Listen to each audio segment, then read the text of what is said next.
Jai Jinendra all of you.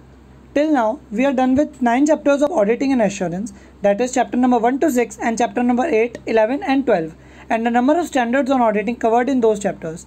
Now coming to the next chapter, chapter number 7, audit sampling, which mainly covers SA 530. So starting with the chapter. इस chapter में हम लोग सबसे पहले इस class के अंदर 3 टॉपिक्स पढ़ेंगे आज. फर्स्ट टॉपिक हम लोग देखेंगे कि ऑडिट सैम्पलिंग का मतलब क्या होता है. सेकंड टॉपिक हम लोग देखेंगे कि अप्रोचेस टू ऑडिट सैम्पलिंग क्या होती हैं.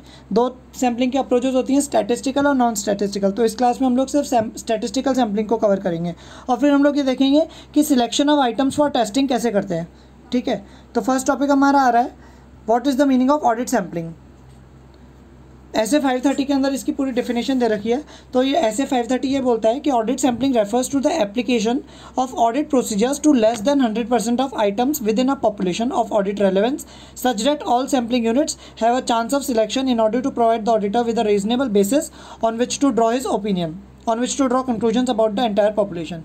ऑडिट सैम्पलिंग का मतलब नॉर्मली ये हुआ कि हम लोग जो हमारे ऑडिट प्रोसीजर्स हैं वो पूरी ऑडिट डाटा पे नहीं लगा रहे हैं बल्कि कुछ परसेंटेज ऑफ आइटम्स पे लगा रहे हैं. For example 60 to 70%. और अगर और ज़्यादा अच्छा एंटिटी के अंदर इंटरनल कंट्रोल है तो हम लोग उसमें सिर्फ 20 to 30% आइटम्स पर ही हमारे ऑडिट प्रोसीजर्स लगा रहे हैं. और उससे हम लोग ये अनुमान लगा रहे हैं कि इन आइटम्स ऑफ पॉपुलेशन पर हमने जो प्रोसीजर्स लगाए हैं उनके जो रिजल्ट्स आए हैं वो अगर अच्छे हैं तो हम लोग बचे हुए मैटर्स पर नहीं रिकॉर्डिंग करेंगे, और अगर वो अच्छे रिजल्ट्स नहीं आ रहे हैं तो हम लोग पूरे और ज़्यादा डिटेल के अंदर ऑडिट प्रोसीजर्स हमारे बचे हुए आइटम्स पर भी लगाने की कोशिश करेंगे. मोटा मोटा ऑडिट सैम्पलिंग का मतलब ये निकल रहा है यहाँ से. नेक्स्ट, अब यहाँ पर वर्ड यूज़ आ रहा है पॉपुलेशन, कि items within a population less than 100% of items within a population. तो पॉपुलेशन का मतलब क्या होता है ये आगे देखेंगे अब अपन लोग. Objective of our auditor when using audit sampling is to provide a reasonable basis for the auditor to draw conclusions about the population, whole population from which the sample is selected.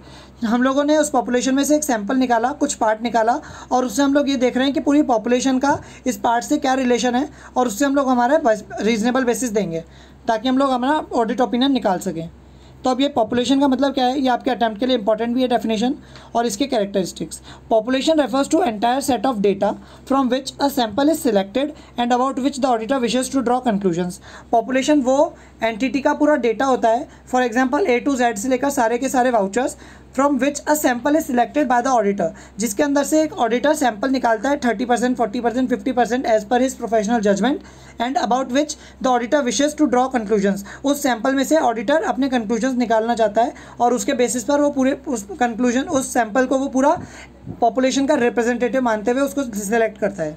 The auditor should select sample items in such a way that the samples can be expected to be representative of the population. Auditor जब sample निकालेगा उस population में से तो उसको वो इस तरीके से निकालना है कि वो जो सैंपल है वो पूरी पॉपुलेशन को रिप्रेजेंट करे. This requires that all items in the population have an opportunity of being selected. इससे ये रिक्वायरमेंट निकलती है कि पॉपुलेशन के अंदर हर आइटम का सिलेक्ट होने का चांस इक्वल होना चाहिए. अब कैरेक्टरिस्टिक्स क्या होते हैं पॉपुलेशन के. पहला, appropriateness. The auditor will need to determine that the population from which the sample is drawn is appropriate for the specific audit objective. Appropriateness का मतलब ये हो गया कि जो ऑडिटर का ऑब्जेक्टिव है, ठीक है, for example reporting on the financial statements, giving a true and fair view of the financial statements, giving opinion on true and fair view of the financial statements. तो वो जो पॉपुलेशन होनी चाहिए वो अप्रोप्रिएट होनी चाहिए for his specific audit objective. Example आप लोग रीड कर लीजिएगा. The individual items that make up the population are known as sampling units. जो इंडिविजुअल आइटम्स पॉपुलेशन को बनाते हैं उनको अगर हम लोग अलग अलग कर दें तो उनको हम लोग बोलते हैं सैम्पलिंग यूनिट्स, जिसके ऊपर ऑडिटर अपने ऑडिट प्रोसीजर्स लगाता है. The population can be divided into sampling units in a number of ways. ये ऑडिटर का जजमेंट है कि वो किस तरीके से उस पॉपुलेशन को बाइफरकेट कर रहा है. For example, if the auditor's objective were to test the validity of accounts receivables, कि जो accounts receivable entity के अंदर हैं वो valid हैं या नहीं है, the sampling unit could be defined as customer balances और individual customer invoices. तो यहाँ पर ऑडिटर के लिए सैम्पलिंग यूनिट क्या बन सकती है, या तो डेटर्स के बैलेंसेस या फिर इंडिविजुअल कस्टमर के इन्वाइसेस जो एंटिटी ने कस्टमर्स को दिए हैं जो कि अभी ड्यू हैं. ठीक है, the auditor defines the sampling unit in order to obtain an efficient and effective sample to achieve the particular audit objective. यहाँ पर उसका पर्टिकुलर ऑडिट ऑब्जेक्टिव क्या हो गया, validity, to test the validity of accounts receivables. ठीक है, it is important for the auditor to ensure that the population is appropriate to the objective of the audit procedure which will include consideration of the direction of testing. अगर उसकी population appropriate होगी जो उसने sample के लिए select करी है तो उसका जो डायरेक्शन ऑफ टेस्टिंग रहेगा वो भी बिल्कुल सही जाएगा और उससे एफिशिएंसी और इफेक्टिवनेस ऑडिट की बढ़ेगी। नेक्स्ट कैरेक्टरिस्टिक आती है कंप्लीटनेस। तो जो हम लोग का डाटा है, मतलब कि जो पॉपुलेशन है वो कंप्लीट होनी चाहिए। मतलब कि जो डाटा है जिसमें जो ऑडिटर वो सैंपल सेलेक्ट करेगा वो इन्फॉर्मेशन पूरी कंप्लीट होनी चाहिए। कंप्लीट मतलब पूरे फाइनेंशियल पीरियड की होनी चाहिए, क्योंकि उसी में से ऑडिटर को सैंपल सेलेक्ट करके अकॉर्डिंगली उस डाटा की बेसिस उसी सैंपल से बनाना है। उसके बाद थर्ड पॉइंट आता है कैरेक्टरिस्टिक रिलायबिलिटी। रिलायबिलिटी मतलब जो डाटा अवेलेबल है जिसमें से वो सैंपल सेलेक्ट कर रहा है वो रिलायबल होना चाहिए, क्योंकि जो सैंपल है वो उसकी पूरी पॉपुलेशन को रिप्रेजेंट कर रहा है। तो ये data reliable, data is complete and accurate होना चाहिए। अगला टॉपिक आ रहा है हमारा अप्रोचेस टू सैम्पलिंग। अब ऑडिट सैम्पलिंग ऑडिटर को क्या यूज़ करती है, मतलब क्या हेल्प करती है to audit sampling enables the auditor to obtain audit evidence about some characteristics of the item selected in order to form और assist in forming a conclusion concerning the population. Auditor कुछ characteristics of the item, जिसको हम लोग sampling units बोलेंगे, कुछ sampling units के ऊपर अपने ऑडिट प्रोसीजर्स लगाएगा और उससे वो ये कंक्लूजन निकालेगा कि पूरी पॉपुलेशन सही है या नहीं है, from which the sample is drawn. Audit sampling can be applied using either non statistical और स्टैटिस्टिकल सैम्पलिंग अप्रोचेस। और अप्रोचेस टू सैम्पलिंग क्या हो गई, इसका मतलब स्टैटिस्टिकल सैम्पलिंग भी हो सकती है और नॉन स्टैटिस्टिकल सैम्पलिंग भी हो सकती है। स्टैटिस्टिकल सैम्पलिंग मतलब क्या, जहाँ पर हम लोग स्टैटिस्टिकल प्रोसीजर्स को अप्लाई कर रहे हैं। नॉन स्टैटिस्टिकल सैम्पलिंग क्या, जहाँ पर हम लोग हमारा जजमेंट लगा के जल्दी से कि हाँ हमारे को ये 10 पूरे आइटम्स में पूरे पॉपुलेशन 10 आइटम्स की थी, हम लोगों ने 1, 2, 5, 6 ये 4 ऑडिटर के जजमेंट के हिसाब से आइटम्स उठा लिए और उनके ऊपर अपने ऑडिट प्रोसीजर्स लगाने लग गया। ये अपना नॉन स्टैटिस्टिकल सैम्पलिंग हो गया। स्टैटिस्टिकल सैम्पलिंग को अब हम डिटेल में पढ़ते हैं। Statistical sampling is an approach to sampling that has the random selection of the sample items, जिनके अंदर रैंडम सिलेक्शन होगा। अगर 10 आइटम्स हैं तो 10 आइटम्स की पूरी इक्वल प्रोबेबिलिटी होगी कि कोई सा भी आइटम सिलेक्ट किया जा सकता है। फॉर एग्जाम्पल मतलब इसका क्या हुआ, 10 आइटम्स की प्रोबेबिलिटी क्या हो गई, 1/10, 1/10, 1/10, ऐसे सबकी इक्वल प्रोबेबिलिटी हो जाएगी। And the use of probability theory to evaluate sample results including measurement of sampling risk characteristics. A sampling approach that does not have above characteristics is considered as non-statistical sampling। वो वाली statistical sampling जिसके अंदर हम लोग ये sampling वाली चीज़ें, for example random selection, use of probability theory, ये नहीं करेंगे, उसको हम लोग नॉन स्टैटिस्टिकल सैम्पलिंग बोलेंगे। यहाँ नॉन स्टैटिस्टिकल सैम्पलिंग में क्या किया जाता है, यूज़ ऑफ ऑडिटर्स जजमेंट लिया जाता है, जो ऑडिटर अपने एंटिटी के या फिर पूरा उसकी नॉलेज के हिसाब से गेन करता है। अब इसके कैरेक्टरिस्टिक्स क्या क्या हो गए, an approach to sampling that has the random selection of the sample items, दूसरा the use of probability theory to evaluate sample results, and तीसरा the use of probability theory including measurement of sampling risk characteristics। ये इसके characteristics of और statistical sampling approach हो गए। The decision whether to use statistical or non-statistical approach is a matter for the auditor's judgment। ये auditor का judgment होता है कि उसको statistical sampling लगानी है उस entity के अंदर या फिर non-statistical sampling लगानी है। However, sample size is not a valid criterion to distinguish between statistical and non-statistical approaches। sample size कोई valid criteria नहीं रहेगा कि उसको statistical या फिर non-statistical approach लगानी है नहीं लगानी है। For example, sample size अगर 2 का है तो वो ये नहीं सोच सकता कि मैं यहाँ पे सैम्पलिंग अप्रोच लगा लूँ या फिर नॉन स्टैटिस्टिकल अप्रोच लगा लूँ, ठीक है। अब जो सैंपल वो ऑडिटर निकालेगा स्टैटिस्टिकल सैम्पलिंग के अंदर, वो रिप्रेजेंटेटिव होना चाहिए किसका, of the whole population. Whatever may be of the approach, non statistical हो या फिर स्टैटिस्टिकल सैम्पलिंग हो, the sample must be representative of the whole population. ये आपके आरटीपी में 18 के अंदर क्वेश्चन आया हुआ है। This means that it must be closely similar to the whole population although not necessary exactly the same. ये सिमिलर होना चाहिए, ज़रूरी नहीं कि पूरा इक्विवेलेंट पूरा डिट्टो सेम हो। The sample must be large enough to provide statistically meaningful results. अगर हमारी एंटिटी के अंदर 1 लाख पॉपुलेशन है हमारी एंटिटी की, फॉर एग्जांपल 1 लाख आइटम्स हैं, तो उसके अंदर हमारा सैम्पलिंग ऐसा नहीं हो कि हम लोग सिर्फ 10 आइटम्स से पूरी 1 लाख आइटम्स का हम लोग सैंपल निकालने की कोशिश करें। हमारे को अप्रोप्रिएट मतलब 10,000 या 20,000 या फिर 1 लाख मतलब 10% जितना तो हमारे को रखना ही चाहिए। अब अपना नेक्स्ट टॉपिक पर आते हैं, पेज नंबर 7.13।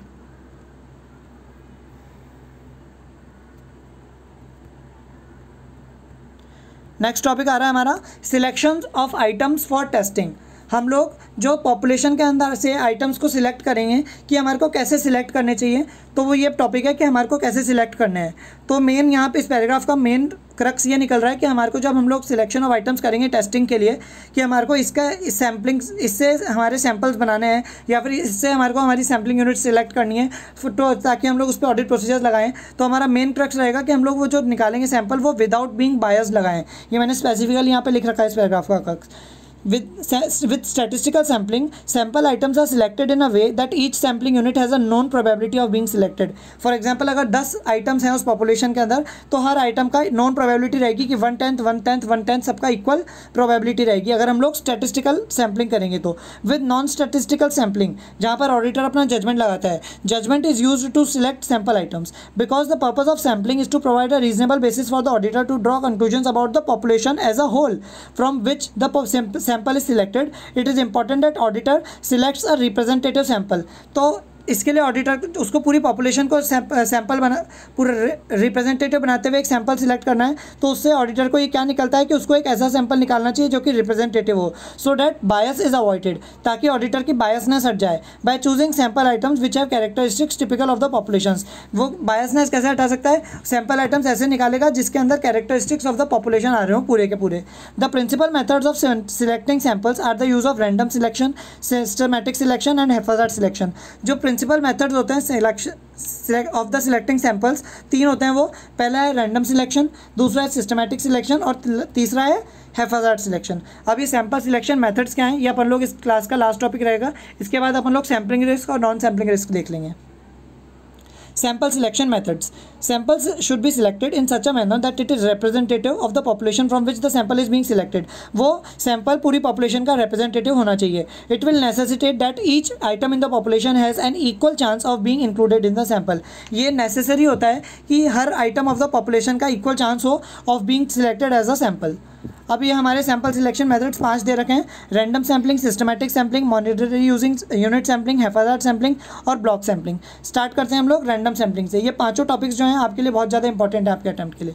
रैंडम सैम्पलिंग मतलब क्या हो गया? Random sampling ensures that all items in the population और within each stratum. Stratum का मतलब क्या हो गया? ऑडिटर एक पॉपुलेशन को स्ट्रेटा के अंदर बांट देता है. फॉर एग्जाम्पल अगर हम लोग इसको अमाउंट वाइज चेक करें तो अगर एक एंटिटी के अंदर 1 रुपये से लेकर 1 लाख रुपीज़ तक के ट्रांजेक्शन्स हैं तो ऑडिटर ऐसा कर लेगा कि 1 रुपीज़ से लेकर 50,000 रुपीज़ का एक स्ट्रेटा बना दिया, 50,000 से लेकर 80,000 का एक अलग स्ट्रेटा बना दिया, 80,000 से लेकर 1 लाख तक का एक अलग स्ट्रेटा बना लिया. उसने 3 लेयर्स बना ली. अब जो लेयर 1 है जिसके अंदर 1 लाख से लेकर 50,000 तक था उसकी तो वो करेगा 10% सैम्पलिंग क्योंकि इसके अंदर आइटम्स का अमाउंट बहुत कम है. दूसरी जो लेयर थी 50,000 से 80,000 की उसके अंदर वो करेगा 40% तक की सैम्पलिंग और जो 80,000 से ज़्यादा के ट्रांजैक्शंस वाले अमाउंट है उसके ऊपर वो पूरे 100% प्रोसीजर्स लगा लेगा.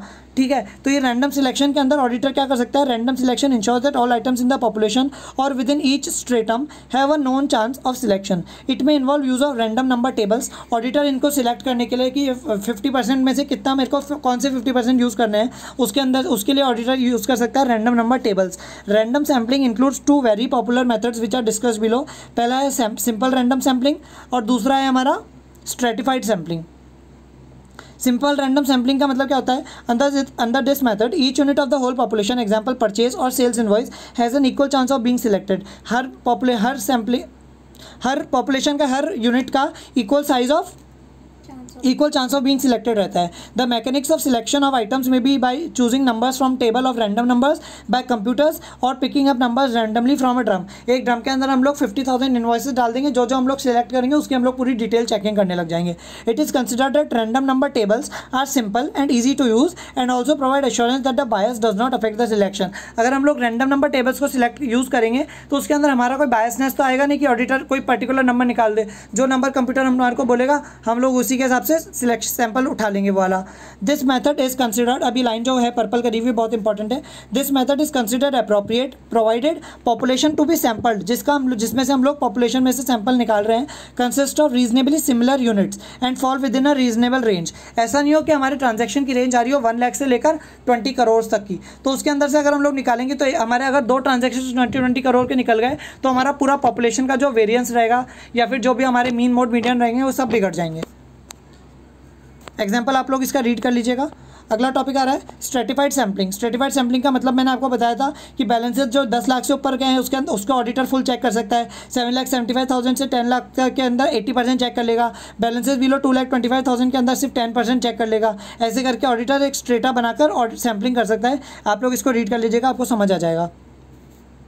उसके बाद यहाँ पे एक पैराग्राफ दे रखा है जो मैंने पर्पल किया है, the reasoning behind the stratified sampling is that for a highly diversified population, for example जहाँ पे ट्रांजेक्शन्स मेरे ₹1 से लेकर 20 या 30 करोड़ तक के हैं, हाईली डाइवर्सिफाइड पॉपुलेशन है मतलब मेरी, weight should be allocated to reflect these differences. तो मैं यहाँ पर क्या करूँगा, जो ज़्यादा अमाउंट वाले रहेंगे उनको ज़्यादा वेटेज दे दूँगा सैम्पलिंग के लिए, जो कम वाले रहेंगे उनको कम वेट दे दूँगा। इसलिए यहाँ पे लिखा हुआ है वेट्स शुड बी एलोकेटेड, मतलब 10% कम वालों के लिए, 90% ज़्यादा वालों के लिए, या फिर 100% ज़्यादा वालों के लिए। This is achieved by selecting different proportions from each strata. ये हम लोग कैसे अचीव करते हैं, वेट्स दे के ज़्यादा प्रोपोर्शन दे देते हैं, ज़्यादा जो लेवल जो हमारे पास ज़्यादा मटेरियल हमारे को ट्रांजेक्शन लेता है, और जो कम वेट देते हैं जहाँ पर हमारे को कम मटेरियलिटी लगती है। It can be seen that stratified sampling is simply an extension of simple random sampling. इसको हम लोग ऐसे देख सकते हैं कि जो सिंपल रैंडम सैम्पलिंग का एक एक्सटेंशन होता है stratified random sampling. Therefore we can say that random selection method is applied through random number generators, for example random number tables. Okay, interval sampling और सिस्टमैटिक सैम्पलिंग क्या होती है? Interval sampling और systematic sampling, इसका मतलब क्या हो गया कि अगर हमारी पॉपुलेशन फॉर एग्जांपल ले लो, एग्जांपल से हम लोग इसको समझते हैं, हमारी पॉपुलेशन है 1 लाख पॉपुलेशन है, हमारे आइटम्स पॉपुलेशन के अंदर 1 लाख है। हमारे को हमने ऑडिट सैंपल हमारा सिलेक्ट करा कि हमारे को 50,000, 1 लाख में से 50,000 क्या 10,000 हमारे को सिलेक्ट करना है। तो इसके अंदर हम लोग क्या कर सकते हैं कि पॉपुलेशन हमारी कितनी है 1 लाख, उसको हम लोग डिवाइड कर देंगे सैंपल साइज से, जो कि हमने कितना सोचा है 10%, मतलब 10,000 हमने सोचा है। तो 1 लाख डिवाइड बाय 10,000 कितना हो गया 10। तो हम लोग यहाँ पे क्या करेंगे, एवरी 10th जो हमारा सैंपल रहेगा, 10वां जो हमारा ट्रांजैक्शन रहेगा, हर 10वां ट्रांजैक्शन को हम लोग चेक कर लेंगे। अब इस 10वें को हम लोग ऐसे भी शुरू कर सकते हैं कि पहला 10वां ले लिया, फिर 20वां, फिर 10th, 20th, 30th, 40th। इसको ऐसे भी ले सकते हैं हम लोग, 7th ले लिया, फिर 17th ले लिया, मतलब 10-10 के इंटरवल पे हम लोग हर ट्रांजैक्शन को चेक करेंगे। तो systematic selection is a selection method in which the number of sampling units in the population is divided by the sample size. अभी हमने क्या करा था, पूरे 1 लाख की पॉपुलेशन को सैंपल साइज जो हमारे को रखना था 10,000 एग्जाम्पल, उसको हमने डिवाइड कर दिया, 1 लाख डिवाइड बाय 10,000, तो हमारा क्या आ गया 10th आ गया। To give a sampling interval, 10th interval आ गया, फॉर एग्जांपल 50 इनका निकला है। And having determined a starting point, for example मैंने फर्स्ट ट्रांजैक्शन से गिनना शुरू करा, तो फर्स्ट, फिर 50th, फिर 100th, ऐसे करके हम लोग चलेंगे within the first 50। Each 50th sampling unit thereafter is selected although the starting point में भी डिटरमाइंड हैफाजार्डली। मैं मेरी मर्जी से 25th यूनिट से भी स्टार्ट कर सकता हूँ कि 25th लूँगा, फिर 75th लूँगा, फिर 125th लूँगा, ऐसे करके मैं कर सकता हूँ। The sample is more likely to be truly random. लेकिन अगर हम लोग यहाँ पे थोड़ा सा हैफाजार्डली करेंगे तो भी हमारा जो सैंपल निकलेगा वो ट्रूली रैंडम निकलेगा। अब आप लोग इसको बचावे को पूरा पढ़ लीजिएगा, एग्जाम्पल भी आप लोग इसका रीड कर लीजिएगा, कुछ भी नहीं है इसमें। नेक्स्ट आ रहा है हमारा मॉनिटरी यूनिट सैम्पलिंग। इसके अंदर हम लोग क्या करेंगे, जो हाई वैल्यू ट्रांजेक्शन्स रहेंगे, फॉर एग्जाम्पल 1 करोड़, 10 करोड़, जो भी ज़्यादा करोड़ के अंदर आ रहे होंगे, या फिर जो हमारे नेटवर्थ के बराबर क्या 20-30% आ रहा होगा, उन ट्रांजेक्शन्स के हम लोग उनको हम लोग ज़्यादा वेट देकर उनकी पूरी फुल चेकिंग करेंगे। It is a type of value weighted selection in which sample size selection and evaluation results in a conclusion in monetary amounts. जिनका मॉनिटरी अमाउंट ज़्यादा होगा उसकी हम लोग पूरी डिटेल चेकिंग करेंगे, जिनका कम होगा या इमटेरियल होंगे उनका हम लोग इग्नोर कर देंगे, या फिर उनकी 10-20% चेकिंग करेंगे। हैफाजार्ड सैम्पलिंग मतलब क्या हो गया, यहाँ पर कोई सिस्टमैटिक, मतलब यहाँ पर कोई सिस्टम ही नहीं है, हम लोग किसी भी तरीके से ले लेंगे। Not a static, it is non statistical technique, ये मतलब जजमेंटल टेक्निक है। Haphazard selection in which the auditor select the sample without following a structured technique. मेरी मर्जी होगी तो मैं 5th ट्रांजेक्शन ले लूँगा, मेरी मर्जी होगी तो 6th ले लूँगा, मेरी मर्जी होगी तो 1 लाख में से मैं सिर्फ शुरू के 10 ट्रांजेक्शन से लेकर अपना सैंपल निकाल लूँगा। Although no structured technique is use, the auditor would nonetheless avoid any conscious bias और प्रेडिक्टेबिलिटी। ऑडिटर ऐसा नहीं करेगा कि पिछले साल भी मैंने शुरू के 10 चेक करे थे, इस साल भी मैं 10 चेक कर लूँ। For example avoiding difficult to locate items, जो जिन आइटम्स में ऑडिटर को डिफिकल्टी लग रही है कि उनमें उनको ढूंढने में बहुत ज़्यादा मेहनत लगेगी, तो ऑडिटर उनको अवॉइड ही कर दे, ऐसा नहीं करेगा। और ऑलवेज चूजिंग और अवॉइडिंग द फर्स्ट और last entries on a page, या तो ऑडिटर सिर्फ फर्स्ट और लास्ट एंट्रीज चेक करे, या फिर फर्स्ट और लास्ट एंट्रीज को हमेशा ही छोड़ दे, ऐसा नहीं करेगा ऑडिटर। और अगर ऐसा करेगा तो भी वो सामने क्लाइंट को ये नहीं मालूम पड़ने देगा कि वो क्या मेथड लगा रहा है। And this attempt to ensure that all items in the population have a chance of selection. Haphazard selection is not appropriate when using statistical sampling. जब हमने ऊपर पढ़ा था कि ऑडिटर कोई से भी अपने जजमेंट के हिसाब से सैम्पलिंग लगा सकता है, स्टैटिस्टिकल या नॉन स्टैटिस्टिकल, तो जब ऑडिटर हैफाजार्ड सिलेक्शन को यूज़ करेगा तो वो तभी यूज़ करेगा जब वो नॉन स्टैटिस्टिकल सैम्पलिंग को यूज़ कर रहा होगा ज़्यादातर। नेक्स्ट टॉपिक आ रहा है ब्लॉक सैम्पलिंग। ब्लॉक सैम्पलिंग मतलब क्या हो गया, इसी में हम लोग स्ट्रेटा की तरह ग्रुप्स बना देते हैं और उसको हम लोग फिर चेक करते हैं। This method involves selection of a block of contiguous items from with in the population. For example मेरे 1 लाख या फिर 10,000 की पॉपुलेशन है, तो मैं शुरू के जो 5000 आइटम्स हैं उनका एक ब्लॉक बना लूँगा और सिर्फ उसी को चेक करूँगा और उसी से देखूंगा कि बचे हुए 5000 का भी पॉपुलेशन का नेचर कैसा हो सकता है।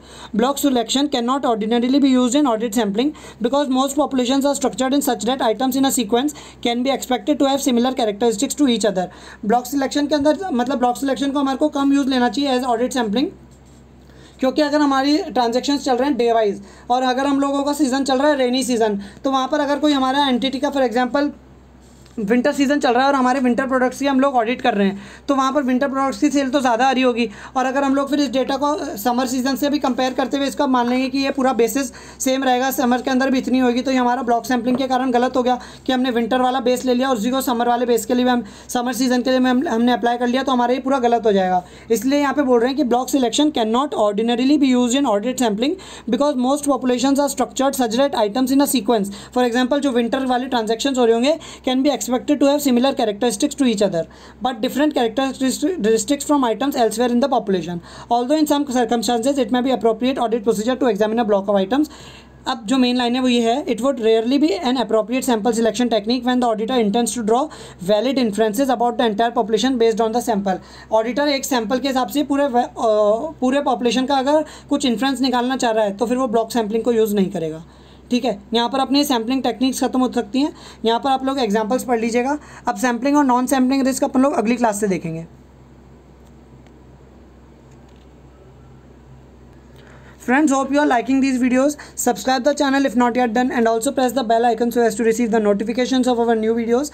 Next क्लास में हम लोग sampling and non sampling risk को कवर करेंगे और जो बचे हुए इस चैप्टर के टॉपिक्स हैं वो कवर करेंगे। Study hard and make your parents feel proud. जय जिनेंद्र।